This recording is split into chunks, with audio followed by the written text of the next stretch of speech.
मेरे प्यारे दोस्तों, आपका स्वागत है हमारी YouTube चैनल पर। सभी के मंगल की कामना करते हुए, जैसा कि प्रतिदिन हम श्रीमद् भगवत गीता श्रवण कर रहे हैं, तो ये 6वां अध्याय है। अंतिम 4 श्लोकों को श्रवण करें महात्मा जी के श्रीमुख से, उसके बाद 7वां अध्याय शुरू होगा। आइए पुनः पुनः सभी के मंगल की कामना करते हुए श्रवण करें हम सब मिलकर। अत्यधिक साधन करता है, भूय बहुतर यत्न करता है तो प्राप्त करता है। तो पूर्व जन्म के कारण ही किसी किसी का वो बाल्य अवस्था से वैराग्य होता है, दृढ़ वैराग्य होता है, विवेक भी जागृत होता है। ऐसे विवेक के कारण वो प्रारंभ अवस्था में भी सद असद विवेक शुरू करता है। परमात्मा की प्राप्ति कैसे होगी, परमात्मा कहाँ है, ये विषय का चिंतन करता है। कभी कभी लोग कहते ये कुछ बोलता नहीं, क्या ये बैठ बैठ कर सोचता है, इनको थोड़ा बोलो, बातचीत कर रहे हैं तो पागल हो जाए कहते। तो किस प्रकार उसको पूर्व जन्म में जो बुद्धि थी वो बुद्धि की प्राप्ति कैसे होती, आगे कहते हैं। पूर्वाभ्यासेन तेनैव ह्रियते ह्यवशोऽपि सः जिज्ञासुरपि योगस्य शब्द ब्रह्माति वर्तते।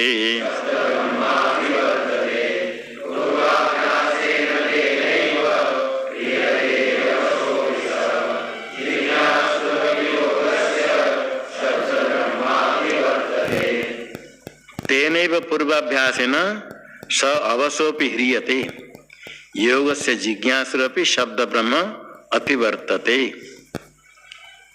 पूर्वाभ्यास, तेनैव पूर्वाभ्यासेन, वो जो पूर्व जन्म में अभ्यास किया था वो खींच लेता है। अभ्यासेन ह्रियते, स साधक अवसोपि बरबस होकर के, अपना बस नहीं चलता है। वो चाहता है, पिता माता कहते उनकी आज्ञा पालन करके पढ़ना चाहता है, कुछ करना चाहता है, किंतु पूर्वाभ्यास उसको खींच लेता है। पूर्वाभ्यास तेनैव, पूर्व जन्म में जो संस्कार किया था और बलवान संस्कार है वो खींच लेता है। ऐसे बलवान कोई खींच लेता है दुर्बल को, इस प्रकार अवश्य अपना बस नहीं चलता है। ऐसा जो योगा भ्रष्ट है, पहले योगाभ्यास जन्य संस्कार बलवान होकर के तो वो खींच लेता है वो संस्कार उसको। और धर्म यदि बलवान होता है तो संस्कार से अधर्म बलवान होता है। क्या है तो संस्कार, धर्म संस्कार दब जाता है। जब धर्म संस्कार दब जाएगा फिर कभी धर्म कभी अधर्म ऐसे होता है। पूर्व जन्म के कर्म के अनुसार जो संस्कार होता है, अपने कर्म आरंभ करता है वो संस्कार। योगजन्य संस्कार जिसके कुछ प्रारब्ध कर्म समाप्त होने पर वो संस्कार बलवत हो जाता है, किसी भी अवस्था से वो छोड़ देता है, संसार त्याग कर देता है। ऐसे किस किस के जीवन में ऐसे होता है। कुछ करना शुरू करते हैं, पहले वैराग्य है नहीं कर पाते हैं, किंतु जब समय आता है सब छोड़ कर भाग जाते हैं। वो खींचा जाता है, कैसे आता है, कैसे कौन कहता है, कोई सिखाता नहीं, अपने आप खींच जाता है। ह्रियते, खींचा जाता है, फिर आकर साधन करता है। जो योग का जिज्ञासु है, योग स्वरूप को जानना चाहता है, योग मार्ग में प्रवृत्त सन्यासी है, योग मार्ग प्रवृत्त है, जब परमात्मा साक्षात्कार करना चाहता है वो कम नहीं है, शब्द ब्रह्म को अतिक्रम कर लेता है।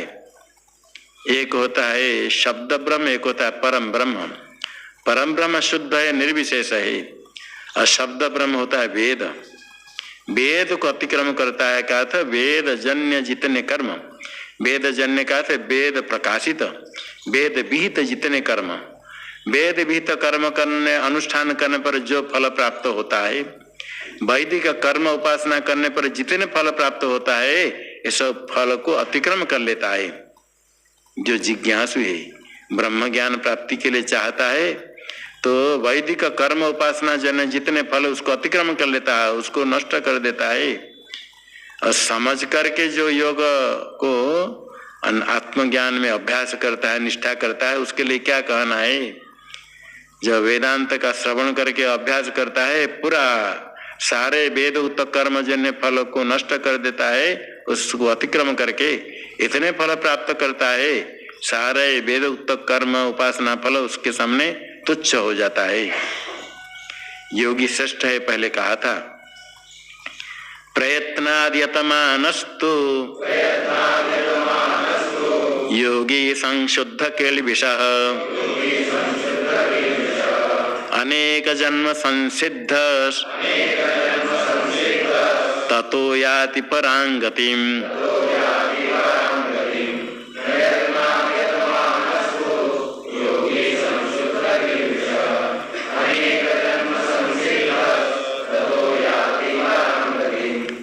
योगी संशुद्ध किल्बिषः प्रयत्नाद्यतमानः अनेक जन्म संसिद्ध ततो परां गतिम याति। यहाँ ध्यान रखना, योगी शब्द जब आता है केवल आसन प्राणायाम ध्यान करने वाले का नाम नहीं लेना। योग मार्ग में सब कहेंगे हमारे मार्ग आया योगी, देखो योगी। हम वेदांत समझने में हमारी रुचि नहीं करते, हम तो योग में रुचि है। बस आसन प्राणायाम थोड़ा करके योगा अभ्यास किया, उसके बाद कुछ सर्कस करके दिखाया लोगों को, हाथ पर इधर टेढ़ा मेढ़ा कर दिखा दिया, फोटो लेकर के प्रचार हो गया।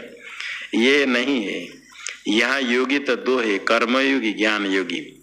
कर्म मार्ग में स्थित है भी कर्म योगी है, वैदिक कर्म अनुष्ठान करता है, निष्काम होकर के कर्म योगी है। और जब योग में आरूढ़ होता है ज्ञान योग में, तो ज्ञान योग करता है, तो ज्ञान योगी। ज्ञान में वो योग, ज्ञान योग। और दोनों समय में ये ध्यान करना तो सबको चाहिए। कर्म करते समय भी परमात्मा चिंतन, कर्म करते समय भी उपासना, कर्म उपासना दोनों मिला करके शास्त्र में विहित है, दोनों करे। उपासना है ध्यान। जो वेदांत श्रवण है, श्रवण मनन निधिध्यासन, ये होता है श्रेष्ठ। उसमें जो असमर्थ होता है वो उपासना करे। योग मार्ग उपासना है, मन के स्तर पर होता है। ठीक है, योग अभ्यास करने से मन एकाग्र होता है तो अच्छा है, किंतु योग मार्ग कोई श्रेष्ठ नहीं है। अंत में ज्ञान के बिना मोक्ष नहीं होगा। तो इसलिए योगी शब्द आने पर ये नहीं समझना है केवल वेश बनाकर योग अनुष्ठान करता है। कुछ योग हो तो बाल बड़ा लंबा रखना पड़ता है, दाढ़ी मूछ काट देंगे, बाल रखेंगे और देखेंगे योग अनुष्ठान करने से देखो हमारे शरीर कितने, ऐसा लिखता है जैसा उम्र कम है। बहुत उम्र हो जाने पर भी शरीर वेश बना के रखते, योगा अभ्यास करने से हमारा शरीर ऐसा रहता है। शरीर की कांति के लिए योग अनुष्ठान करते हैं, विदेश लोग भी आते हैं। सौंदर्य की रक्षा करने के लिए आसन प्राणायाम करने के लिए आते हैं, ठीक है, उसके द्वारा होता है, किंतु वो योग से परमात्मा की प्राप्ति नहीं है। प्रयत्नाद यतमानस्तु, प्रयत्न पूर्वक यत्न करता है, अधिक यत्न करता है। पहले इतना यत्न करता था, अधिक करता है। संशुद्ध किल्बिष, संशुद्ध किल्बिष यस्य, पाप अनेक जन्म में जो संचित पाप संस्कार है वो सब नष्ट होता है, तो सम्यक शुद्ध हो जाता है। अनेक जन्म संसिद्ध, अनेक जन्म में सिद्ध होता है। अनेक जन्म में अनुष्ठान करते करते ज्ञान अभ्यास ध्यान भक्ति उपासना करते करते संस्कार होता है। वो संस्कार इकट्ठी होता है। संस्कार आपके भी सबको कितने जन्म के संस्कार है, आपको पता नहीं कितने साधन इसके पहले किया। बहुत साधन करने पर ही वेदांत श्रवण में रुचि होती है। अनेक जन्म के पुण्य जब संस्कार इकट्ठे होकर के फिर फल देता है तो अनेक जन्म संसिद्ध, अनेक जन्म से सिद्ध होकर के तब ज्ञान को प्राप्त करता है। ज्ञान प्राप्त होने पर पराम गतिम याति, पराम एक प्रकृष्ट है, निरति से गति को परमात्मा को प्राप्त कर लेता है, स्वयं ब्रह्म स्वरूप हो जाता है। तपस्विभ्योऽधिको योगी ज्ञानिभ्योऽपि मतोऽधिकः कर्मिभ्यश्चाधिको योगी तस्माद् योगी भवार्जुन।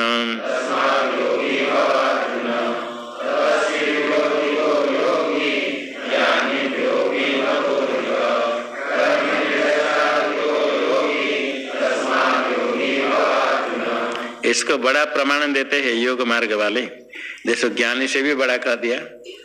योगी तपस्विभ्यो अधिक ज्ञानीभ्यो भी अधिक मतः कर्मीभ्य अधिक योगी तस्माद हे अर्जुन योगी भव, योगी हो जा तुम और सब छोड़ो।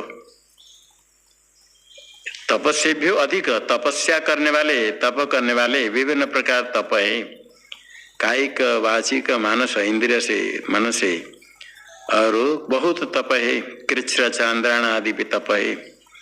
वेदांत श्रवण में अन्य व्यतिरिक्त चिंतन करके श्रवण स्वरूप निश्चय करना, लक्ष्यार्थ चिंतन करना, वो भी तप है। स्वाध्याय प्रवचन को तप का बहुत तप है। सब तपस्वी से अधिक है योगी। योगी है ज्ञानी, और ज्ञानी भी से अधिक है।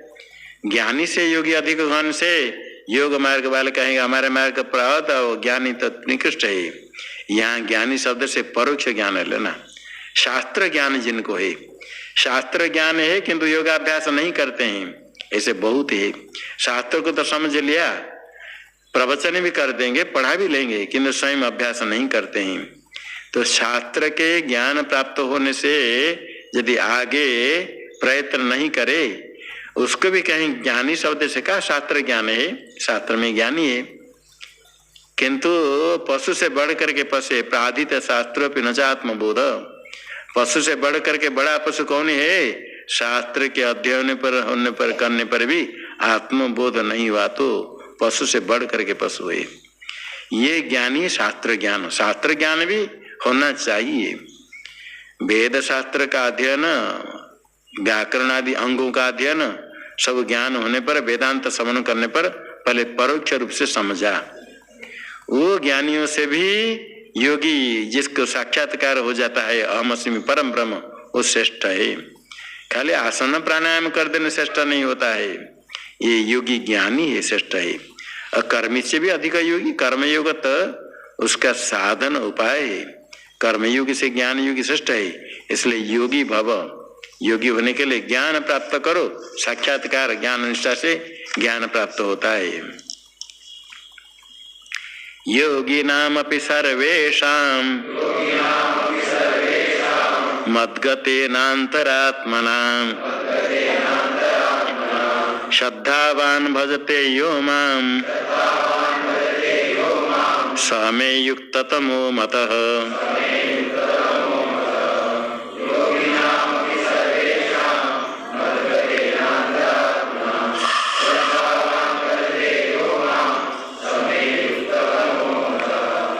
कुछ कर्म करते हैं, यस्य देवताए हविर गृहीतम स्यात्, देवता के उद्देश्य से हवि ग्रहण करते हैं, प्रदान करने के लिए देवता का ध्यान करे। ये उपासना के साथ कर्म करने के लिए, कर्म के साथ उपासना। कुछ ध्यान करते हैं, जितने ध्यान करने वाले भी योग है, ये भी योग है। वेदांत श्रवण करके ध्यान होता है, विलक्षण है निधिध्यासन, उसके बिना भी जो ध्यान है। तो जितने ध्यान करने वाले सब में से सर्वेषां योगिनाम अपि यो माम श्रद्धावान यो माम मद्गतेन अंतरात्मना भजते स में युक्ततमो मतः, वो सबसे श्रेष्ठ है। ध्यान करने वाले तो बहुत ही है, जितने रुद्र आदित्य आदि देवताओं का ध्यान करते हैं उनमें से सर्वेषां योगिना मध्ये मद्गतेन अंतरात्मना, मद्गत अंतरात्मा यस्य, मद्गतम यत अंतरात्मा, मद्गत यो अंतरात्मा, मेरे में समाहित जो अंतरात्मा, उसी अंतरात्मा के द्वारा जो भजन करते हैं। अंतरात्मा है अंतकरण, अंतकरण मद्गत हो, परमात्मा में समाहित हो। मद्गत का मेरे में स्थित, जिसका अंतकरण परमात्मा परिपूर्ण व्यापक परमात्मा में स्थित है, परिपूर्ण परमात्मा में जिसका अंतकरण स्थित है, ऐसे अंतकरण के द्वारा मद्गत नहीं, मद्गत न तो अलग पद है, अंतरात्मा न, जो अंतकरण मद्गत है उसी के द्वारा यो माम श्रद्धावान भजते, जो भजन करता है श्रद्धावान, श्रद्धालु होकर के निरंतर मेरा चिंतन करता है, स में युक्ततम मत, सबसे अतिशय युक्त, ये मेरा अभिप्रेत है। अर्थात अलग अलग जो देवता चिंतन करते हैं, द्वैत चिंतन करते हैं, उसकी अपेक्षा जो परिपूर्ण परमात्मा का चिंतन करते हैं, अरे वेदांत श्रवण मनन करके जो निधिध्यासन करते हैं, निरंतर अंतकरण परमात्मा में स्थित हो जाता है, एक रूप हो जाता है। निरंतर ऐसे जो चिंतन करते हैं वो मेरा ही अतिशय मेरा मत है वो कि अतिशय अत्यंत समाहित है, युक्ततम का तो सबसे समाहित अधिक है, ये मेरा मत है। इति श्रीमद् भगवत गीतासु उपनिषत्सु ब्रह्म विद्यायां योग शास्त्रे श्री कृष्णार्जुन संवादे आत्म संयम योगो नाम षष्ठोऽध्याय। इसमें आया ज्ञानी से भी योगी श्रेष्ठ है। और योगी नाम अपनी सर्वेशा मदगते नान्तरात्मना कह करके जो श्रद्धा पूर्वक मेरा भजन करता है युक्ततम है। तो इसमें तत्व किस प्रकार है? जो मदगत अंतरात्मा हो, अंतरात्मा परमात्मा में स्थिर हो जाए तो परमार्थ तत्व को जानने पर ही अंतगुण उसमें स्थित हो जाएगा। इसमें ज्ञान और विज्ञान दोनों बताएंगे, इसलिए इसका नाम ज्ञान विज्ञान योग। ज्ञान है शास्त्र पांडित्य और विज्ञान है उसका अनुभव। विज्ञान होना चाहिए अनुभव साक्षात्कार, सामान्य ज्ञान से नहीं। विशेष ज्ञान है संशय विपर रहित ज्ञान, जो साक्षात्कार अनुभव। ये सप्तम अध्याय में भगवान कहते हैं। अथ सप्तमोऽध्याय श्री भगवान उवाच मय्यासक्तमनः पार्थ योगं युञ्जन्मदाश्रयः असंशयं समग्रं मां यथा ज्ञास्यसि तच्छृणु।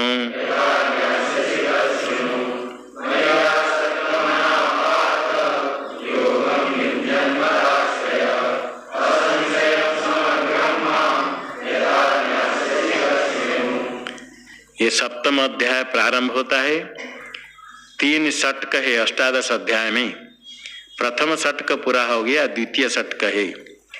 प्रथम षटक में कर्म कहा गया और त्वम पदार्थ का शोधन करने के लिए प्रथम षटक है। क्योंकि महावाक्य से ज्ञान होगा, जो ज्ञान अज्ञान का निवर्तक है। महावाक्य में त्वम एक पद है और एक पद है तत्, और दोनों की एकता बताने के लिए असी तत्वमसी। पहले पदार्थ ज्ञान चाहिए वाक्यार्थ बोध के लिए। त्वम पद के लक्ष्यार्थ शुद्ध अर्थ को लेने के लिए, वाच्यार्थ का त्याग करके लक्ष्यार्थ लेने के लिए त्वम पदार्थ का शोधन किया गया। ये कहा गया आत्मा में सारा प्रपंच को देखोगे। आत्मा सर्वत्र है, सब कुछ आत्मा में है। सारे जगत का अधिष्ठान आत्मा है, व्यापक है। ये त्वम पदार्थ शुद्ध चैतन्य चिद रूप है। सारा जगत उसमें अध्यस्त है। शुद्ध चिद रूप चैतन्य आत्मा है। समाधि काल में संपन्नम उपाधि रहित शुद्ध चैतन्य है त्वम पद का लक्ष्यार्थ। उसका तत्पदार्थ के साथ एकत्व। तत्पद का वाच्यार्थ होता है ईश्वर, लक्ष्यार्थ होता है शुद्ध चैतन्य। और जगत का अधिष्ठान पहले बताया, वही ये तत्पदार्थ का शोधन करने के लिए द्वितीय षटक है। और तत्पदार्थ के शोधन करते समय परमात्मा स्वरूप का चिंतन उपासन हो जाता है। तत्पदार्थ का शोधन, तत्पदार्थ में जो वाच्यार्थ है, मायिक है, औपाधिक है, उनको छोड़ करके लक्ष्यार्थ को लेना, यही शोधन है। परमात्मा स्वरूप के वास्तव स्वरूप को समझने के लिए जो प्रयास है वही उपासना है। खाली उपासना का नाम नहीं, जप करे आसन लगाए तो उपासना है।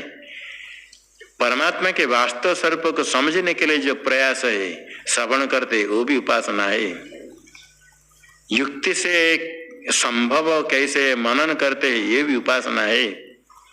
उदयनाचार्य है, बड़े न्यायिक, बड़े भक्त थे। ये ऐसे भक्त थे, बौद्धों का खंडन किया है।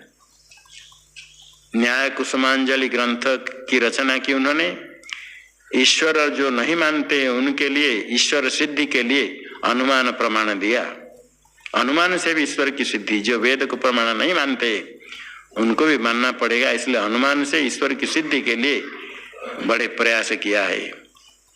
बड़े जगन्नाथ के भक्त थे।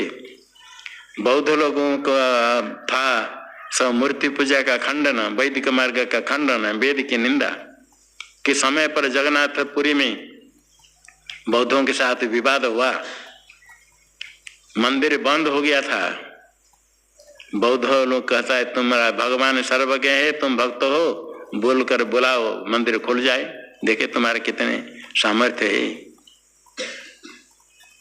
वो खंडन जब करते हैं भक्त अत्यंत दुखी हो जाता है। भक्त अपना खंडन अपनी निंदा को सह कर लेता है, अपने परमात्मा की निंदा सह नहीं कर पाता है। जिस प्रकार कुमारिल भट्ट बौद्धों के बीच में रह करके बौद्ध धर्म का अध्ययन किया, किंतु उसी समय जब वेद की निंदा सुनी वो आंख से आंसू आ गई, सहन नहीं कर पाए। पास में बैठने वाले देखे ये तो रोता है, तब समझ लिए हमारे धर्म के नहीं है, ये वैदिक धर्म वाला है, इसको भगाओ। पर्वत के ऊपर से नीचे गिरा दिया कुमारिल भट्ट को। तो अपने धर्म के विरुद्ध में कोई कहता है तो सहन नहीं कर पाते हैं। परमात्मा के विरुद्ध में जब कहते हैं तो उदयनाचार्य ने भक्ति से भाव विभोर होकर के जगन्नाथ भगवान का आह्वान किया, दरवाजा खोल दीजिए। ये नास्तिक लोग खंडन करते, उनके सामने मेरी बात रहे।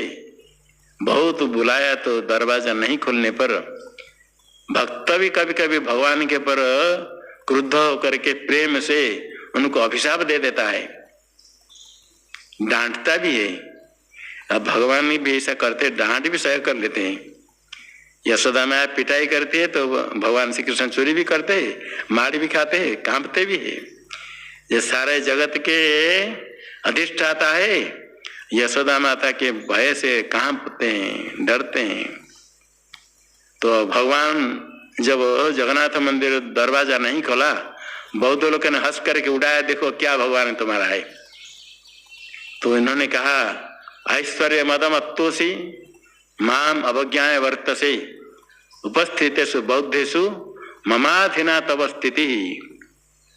उदयनाचार्य ने कहा तुम ऐश्वर्य मद से मत्त हो गए हो, भगवान को कहता है।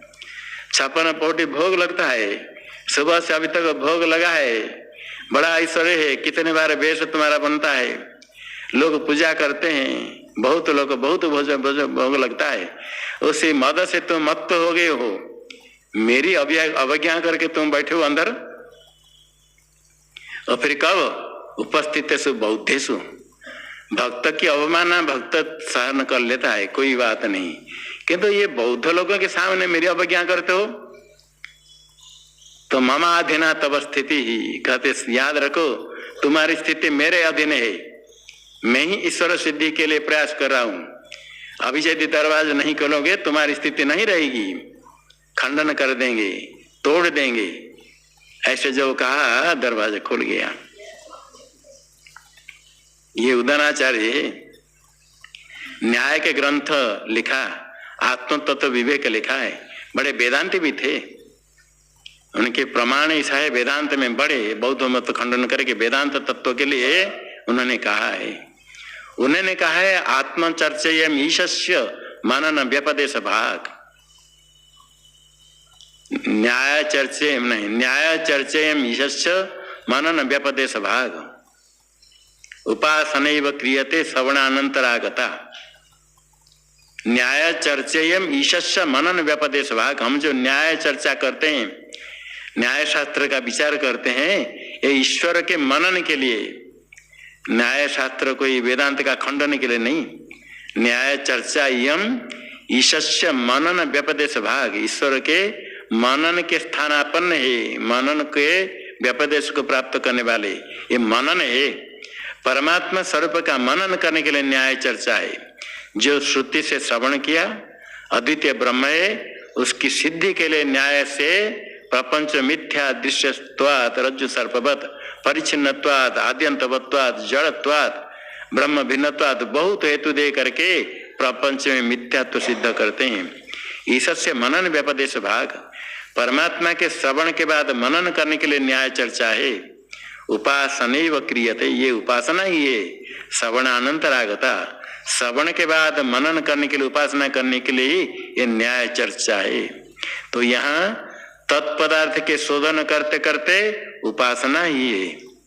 परमात्मा के स्वरूप चिंतन, परमात्मा में उपाधि क्या है, उपाधि के कारण क्या धर्म है, निरुपाधि स्वरूप क्या है, यही चिंतन करके औपाधिक धर्म को छोड़ करके निरुपाधिक स्वरूप को समझना। उपाधि है माया, माया के कारण शुद्ध ब्रह्म ईश्वर कहलाते हैं। माया से ही सृष्टि है, माया से स्थिति, माया से प्रलय। पारमार्थिक ब्रह्म शुद्ध निष्क्रिय है, निर्विशेष है, वही जीव से अभिन्न है।